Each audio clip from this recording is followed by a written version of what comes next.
Article 13. Social Justice and Human Rights. 1. The Congress shall give highest priority to the enactment of measures that protect and enhance the right of all the people to human dignity, reduce social, economic, and political inequalities, and remove cultural inequities by equitably diffusing wealth and political power for the common good. To this end, the state shall regulate the acquisition, ownership, use, and disposition of property and its increments. 2. The promotion of social justice shall include the commitment to create economic opportunities based on freedom of initiative and self-reliance. Labor. 3. The state shall afford full protection to labor, local and overseas, organized and unorganized, and promote full employment and equality of employment opportunities for all. It shall guarantee the rights of all workers to self-organization, collective bargaining and negotiations, and peaceful concerted activities, including the right to strike in accordance with law. They shall be entitled to security of tenure, humane conditions of work, and a living wage. They shall also participate in policy and decision-making processes affecting their rights and benefits as may be provided by law. The state shall promote the principle of shared responsibility between workers and employers and the preferential use of voluntary modes in settling disputes, including conciliation, and shall enforce their mutual compliance therewith to foster industrial peace. The state shall regulate the relations between workers and employers, recognizing the right of labor to its just share in the fruits of production and the right of enterprises to reasonable returns to investments and to expansion and growth. Agrarian and Natural Resources Reform. 4. The state shall, by law, undertake an agrarian reform program founded on the right of farmers and regular farm workers who are landless to own directly or collectively the lands they till or, in the case of other farm workers, to receive a just share of the fruits thereof. To this end, the state shall encourage and undertake the just distribution of all agricultural lands, subject to such priorities and reasonable retention limits as the Congress may prescribe, taking into account ecological, developmental, or equity considerations, and subject to the payment of just compensation. In determining retention limits, the state shall respect the right of small landowners. The state shall further provide incentives for voluntary land sharing. 5. The state shall recognize the right of farmers, farm workers, and landowners, as well as cooperatives and other independent farmers' organizations, to participate in the planning, organization, and management of the program, and shall provide support to agriculture through appropriate technology and research, and adequate financial, production, marketing, and other support services. 6. The state shall apply the principles of agrarian reform or stewardship, whenever applicable in accordance with law, in the disposition or utilization of other natural resources, including lands of the public domain under lease or concession suitable to agriculture, subject to prior rights, homestead rights of small settlers, and the rights of indigenous communities to their ancestral lands. The state may resettle landless farmers and farm workers in its own agricultural estates, which shall be distributed to them in the manner provided by law. 7. The state shall protect the rights of subsistence fishermen, especially of local communities, to the preferential use of the communal marine and fishing resources, both inland and offshore. It shall provide support to such fishermen through appropriate technology and research, adequate financial, production, and marketing assistance, and other services. The state shall also protect, develop, and conserve such resources. The protection shall extend to offshore fishing grounds of subsistence fishermen against foreign intrusion. Fisher workers shall receive a just share from their labor in the utilization of marine and fishing resources. 8.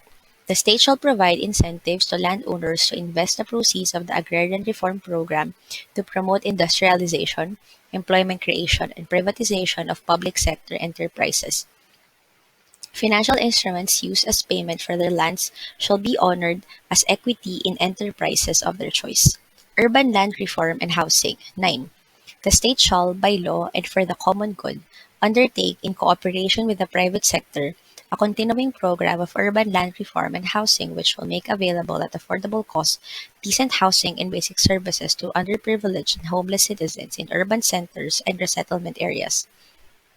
It shall also promote adequate employment opportunities to such citizens. In the implementation of such program, the state shall respect the rights of small property owners. 10. Urban or rural Poor dwellers shall not be evicted, nor their dwelling demolished, except in accordance with law and it adjustment of urban or rural dwelling with them and the communities where they are to be relocated. Health 11. The state shall adopt an integrated and comprehensive approach to health development, which shall endeavor to make essential goods, health, and other social services available to all the people at affordable cost. There shall be priority for the needs of the underprivileged, sick, elderly, disabled, women, and children. The state shall endeavor to provide free medical care to paupers. 12. The state shall establish and maintain an effective food and drug regulatory system and undertake appropriate health, manpower development, and research responsive to the country's health needs and problems. 13. The state shall establish a special agency for disabled persons for their rehabilitation, self-development, and self-reliance, and their integration into the mainstream of society. Women. 14. The state shall protect working women by providing safe and healthful working conditions, taking into account their maternal functions and such facilities and opportunities that will enhance their welfare and enable them to realize their full potential in the service of the nation. Role and rights of people's organizations. 15. The state shall respect the role of independent people's organizations to enable the people to pursue and protect, within the democratic framework, their legitimate and collective interests and aspirations through peaceful and lawful means. People's organizations are bona fide associations of citizens with demonstrated capacity to promote the public interest and with identifiable leadership, membership, and structure. 16. The right of the people and their organizations to effective and reasonable participation at all levels of social, political, and economic decision-making shall not be abridged. The state shall, by law, facilitate the establishment of adequate consultation mechanisms. Human Rights 17. 1. There is hereby created an independent office called the Commission on Human Rights. 2. The commission shall be composed of a chairman and 4 members who must be natural-born citizens of the Philippines, and a majority of whom shall be members of the bar. The term of office and other qualifications and disabilities by the members of the commission shall be provided by law. Until this commission is constituted, the existing Presidential Committee on Human Rights shall continue to exercise its present functions and powers. 4. The approved annual appropriations of the Commission shall be automatically and regularly released. 18. The Commission on Human Rights shall have the following powers and functions. 1. Investigate, on its own or on complaint by any party, all forms of human rights violations involving civil and political rights. 2. Adopt its operational guidelines and rules of procedure, and cite for contempt for violations thereof in accordance with the rules of court. 3. Provide appropriate legal measures for the protection of human rights of all persons within the Philippines as well as Filipinos residing abroad, and provide for preventive measures and legal aid services to the underprivileged whose human rights have been violated or need protection. 4. Exercise visitorial powers over jails, prisons, or detention facilities. 5. Establish a continuing program of research, education, and information to enhance respect for the primacy of human rights. 6. Recommend to Congress effective measures to promote human rights and to provide for compensation to victims of violations of human rights or their families. 7. Monitor the Philippine government's compliance with international treaty obligations on human rights. 8.